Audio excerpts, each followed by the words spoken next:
সম্মানিত উপস্থিতি, আমি প্রথমে দুঃখিত আসলে এমন যানজট আমি গেছিলাম একটু নিউ মার্কেট।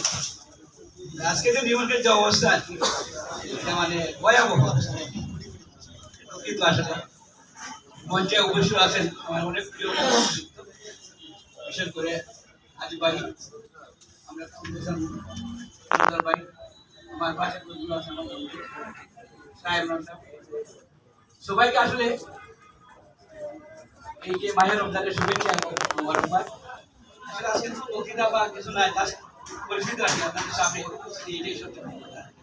আমরা আমার একটাই থাকবে, আমরা একে অপরের জন্য বেশি করে দোয়া করবো এই মাসটাতে, যাতে আমরা যে বোধ দুটি আল্লাহ কবুল করেন এবং আমাদের মধ্যে যে ভাতৃত্ববোধ, বিশেষ করে আমি হবিগঞ্জবাসীর খুব কৃতজ্ঞ আসলে হবিগঞ্জের মানুষের প্রতি আমি